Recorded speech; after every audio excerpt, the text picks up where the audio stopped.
கேள்வி பார்வையாளர் வணக்கம். இந்த நேர்காணலில் நாம் சந்திக்க இருக்கும் சிறப்பு விருந்தினர் உச்சநீதிமன்ற வழக்கறிஞர் கேசவ் சார். வணக்கம். வணக்கம். சசிகலா அவர்கள் 4 வருஷமா அமைதியா இருந்தாங்க. தற்போது மீண்டும் களத்திற்கு வரப்போவதா அறிவிச்சிருக்காங்க. 234 தொகுதியிலே நான் பிரச்சாரம் பண்ண போறேன், அதிமுக ஒருங்கிணைக்க போறேன்னு பல்வேறு கருத்து வச்சிருக்காங்க. இது ஒரு புறம் எடப்பாடி பழனிசாமி உள்ளிட்ட பல்வேறு நபர்களுக்கு ஒரு பீதியை ஏற்படுத்தக்கூடிய வகையில் தான் இருக்குன்னு நான் நினைக்கிறேன். அமித்ஷா அவர்கள் ஏற்கனவே ஒன்றுபட்ட அதிமுக எடப்பாடி பழனிசாமி தலைமையில தான் இருக்குன்னு ஒரு கருத்தை வச்சு கொண்டிருக்க சூழல்ல சசிகலா அவங்களுடைய இந்த முன்னெடுப்பு எப்படி பாக்குறீங்க? சசிகலா உண்மையில நம்ம ஒத்துக்கிட்டு தான் ஆகணும். இன்னைக்கு ஜெயலலிதா முதலமைச்சராக இருக்கும் போதும் 2016 வரை ஒரு நிழல் முதலமைச்சராக அவங்க இருந்தாங்க, மாற்றுக்கிறதே கிடையாது. அவங்க எல்லா இன்னைக்கு அதிமுக எவெல்லாம் அமைச்சராக இருந்தானோ, முன்னாள் அமைச்சராக இருந்தானோ, எவெல்லாம் அதிமுக எம்எல்ஏ எம்பியா இருந்தானோ அவன் எல்லாம் சசிகலாட்ட பிச்சை வாங்கி தான் வந்தவன், மாற்றுக்கிறதே கிடையாது. சசிகலா ஒரு ஆகச்சிறந்த ஆளுமை. இன்னைக்கு ஜெயலலிதாவை பின்னிருந்து இயக்கியது சசிகலா, ஜெயலலிதாவுக்கு முதுகெலும்பு சசிகலா தான், மாற்றுக்கிறதே இல்லை. சசிகலா தமிழக அரசியல் ஒரு சக்தி வாய்ந்தவராக தான் இருந்தாங்க. இவங்க இன்னைக்கு விளையாண்டுகிட்டு இருக்காங்க. இந்த அதிமுக கொத்தடிமை நாய்கள்லாம் உட்காந்துக்கிட்டு, இந்த எடப்பாடி பழனிசாமி இந்த கொத்தடிமைகள், இந்த அதிமுக கொத்தடிமை இன்னைக்கு மோடியை டேடின்னு உட்காந்துருக்காங்க, அமித்ஷா டேடின்னு. இவங்க எல்லாம் ஒரு காலத்து சசிகலா காலில் விழுந்து கிடந்தவங்க. செங்கோட்டையன் முதற்கொண்டு எல்லாருமே சசிகலாவோட கைக்கூலிகள். சசிகலா கண்ணை அசைத்தால் அதுக்கு வேலை செய்யற வேட்டை நாய்கள் மாதிரி இருந்தவங்க. புரியுது உங்களுக்கு? இன்னைக்கு இவங்க ஆடுறாங்க, சசிகலா மோதி பாப்பா வாழ்றாங்க. அதுதான் கால கொடுமை. இன்னைக்கு சசிகலா உண்மையிலே பாத்தீங்கன்னா திமுகவும் அவங்க சரியான எதிரி தான், அதை மாற்றுக்கிறது இல்லை. ஆனா இன்று சசிகலாவில் இயங்க முடியாது. ஒரு காலத்துல அவங்க எதிரி தான் திமுகவுக்கு, இப்ப அந்த போர்ஸ் இருக்கானா இல்ல, அதை ஒத்துக்கிட்டு தான் நம்ம. இப்ப நிறைய பேர் உட்காந்து சசிகலாவுக்கு ஆதரவா பேசுறாங்க ஊடகத்துல. ஆனா சசிகலாவால செயல்பட முடியாது. ஏன்னு கேளுங்க, அவங்க மேல நிறைய வழக்கு இருக்கு. ஊழல் வழக்கு இருக்கு, ஃபெரா கேஸ் இருக்கு, foreign exchange case, FEMA case, நிறைய கேஸ் நம்ம சென்னை எக்மோர் கோர்ட்ல இருக்கு அவங்க மேல. ஓகே, சர்வதேச லெவல்லயும் அவங்க மேல நிறைய புகார்கள் இருக்கு. புரியுது உங்களுக்கு? அதில் உயர்நீதிமன்றத்துல சென்னையிலேயே வழக்கு இருக்கு. இன்னும் 4 வருஷம் இந்த இது முடிஞ்சு இன்னும் எலெக்ஷன் அவங்க நிக்க முடியாது, சிறை அனுபவிச்சுட்டு வந்திருக்கிறாங்க, டைம் பீரியட் இருக்குது. இப்போ உடனே எலெக்ஷன் நிக்க முடியாது அவங்களால. இன்னொரு விஷயம் என்னன்னா, பாஜக அவங்களை மிரட்டி வச்சிருக்கு. நீ போயஸ் கார்டன்ல வீடு கட்டியிருக்கல, நீ வாடு அந்த வீட்டுக்குள்ள இரு, பால் காய்ச்சிட்ட வீட்டுக்கு குடியேறிட்ட, நீ வாடு அங்க இரு, ஜெயலலிதா நினைவு நாள் அன்னைக்கு வெளியே வா, மாலையை போடு வீட்டுக்குள்ள போ, பிறந்த நாள் அன்னைக்கு வெளியே வா, மாலையை போடு வீட்டுக்குள்ள போ. நீ அரசியல் முதலமைச்சர் கனவு, அதிமுக கைப்பற்றலாம், பொதுச்செயலாளர் நீ வந்தேன்னா உன்னை தூக்கி உள்ள வச்சிரும். அதான் இவங்க எல்லாருமே என்னன்னா, மடியில கனம் மனசுல பயம், அவ்வளவுதான், வேற ஒண்ணுமே கிடையாது. மடியில கனம் இல்லைன்னா சசிகலா தில்லா இறங்கி நிக்கலாம். காமராஜர் இறங்கி நின்னாரு, நேர்மையா இருந்தாரு, அவர் தனி மனித அடிப்படையில் ஒரு நேர்மையானவர் தான். ஓகே, நீ பெரியார் துணிச்சலா நின்னாரு.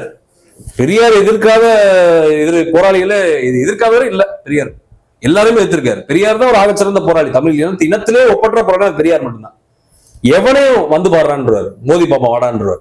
காந்தியவே மோதுவார் பெரியார்.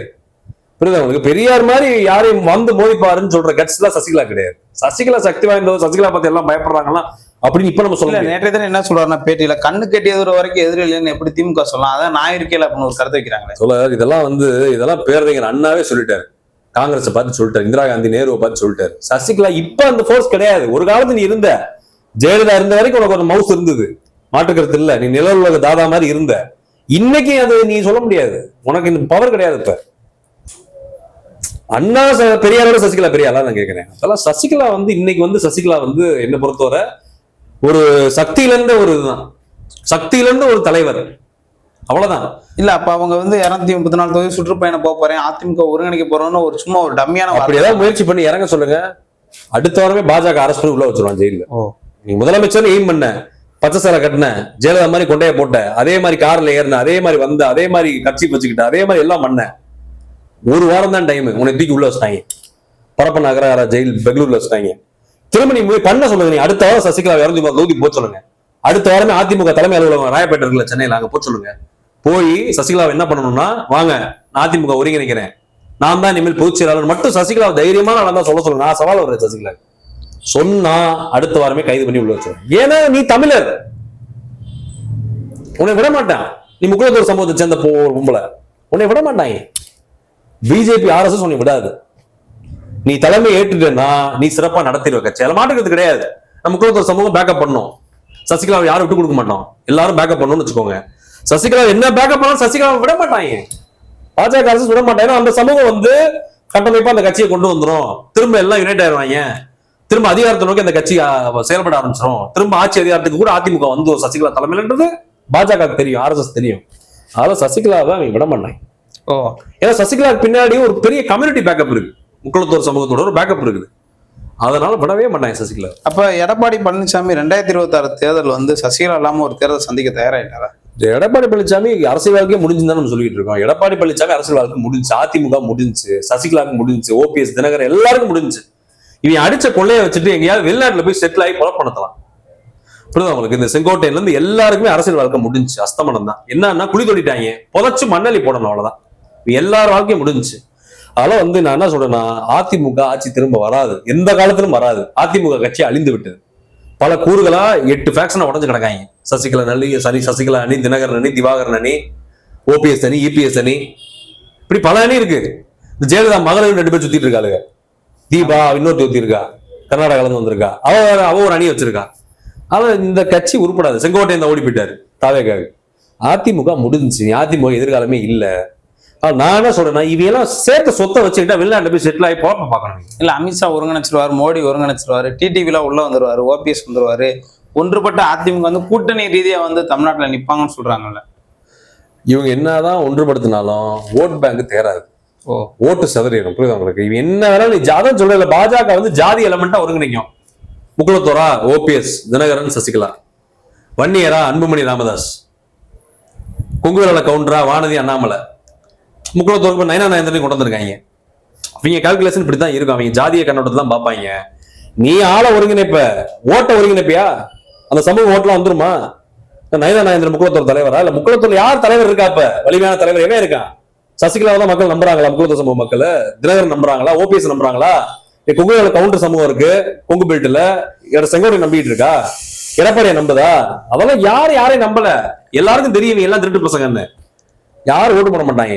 வன்னியர் சமூகம் நான் சொல்றேன், அன்புமணியை நம்பல, ராமதாஸையும் நம்பல, ஓட்டு போட மாட்டாங்க.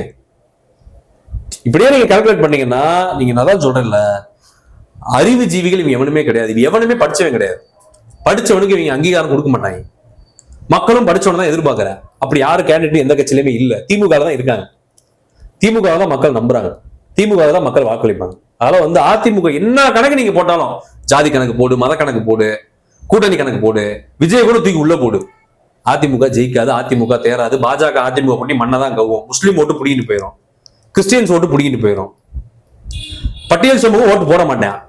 3 சமூகமே, பறையர் சமூகம், அருந்ததியர், தேவேந்திர வேளாளர், 3 சமூகம் போட மாட்டாங்க. ஆதி தமிழ் குடிகள் யாரும் போட மாட்டாங்க. அதுக்கடுத்து பழங்குடியின மக்கள் போட மாட்டாங்க. அதுக்கடுத்து அப்படியே வாங்க பெண்கள் போட மாட்டேன். முதல் தலைமுறை பட்டதாரி, முதல் தலைமுறை ஓட்டர்ஸ், யங்ஸ்டர்ஸ், மாணவர்கள், இளைஞர்களும் போட மாட்டேன். இப்படி நீங்க கணக்கு போட்டாலே முடிஞ்சு இவங்க ஓட்டு கிடைக்காது, ஓட்டு தேராது. இவங்க கட்சிக்கார ஓட்டு செதறி கிடக்கு, அது கன்சாலிடேட் ஆகாது. இப்படி நீங்க கணக்கு போட்டீங்கன்னா இவங்க எல்லாம் பிரிஞ்சு நிக்கிறது. திமுக சாதமா அமையும், திமுக திரும்ப வெற்றி பெறும், திமுக தான் ஆட்சி அமைக்கும். அதான் நடக்க போகுது. ஓகே, எனக்கு இப்ப நான் போட்ட கணக்குப்படி 184 to 190 கன்ஃபார்ம் திமுக. இன்னும் 2 மாசத்துல 200 தாண்டும்ன்றது நம்ம நம்பிக்கை. உறுதியா 200 அடிக்கும் திமுக. திமுக ஆட்சி தான் திரும்ப வரும். தனிப்பெரும்பான்மை இதுவரைக்கும் தமிழக அரசியல் வரலாற்றுல பெறாத பெரும்பான்மையா திமுக கண்டிப்பா அந்த வாட்டி பெறும். எடப்பாடி பழனிசாமி அவங்களோட திட்டம் சுக்குநூறு ஆயிருமா? எடப்பாடி பழனிசாமி வந்து திட்டம் மட்டும் கிடையாது. எடப்பாடி பழனிசாமி வகையறாக்களே சுக்குநூறு ஆயிருவாங்க. அதிமுக வகையறாக்களே சுக்குநூறு ஆயிருவாங்க. சசிகலா, மன்னார்குடி கும்பல்ல இருந்து எல்லாருமே சுக்கா செதறி நாசமாயிருவாங்க.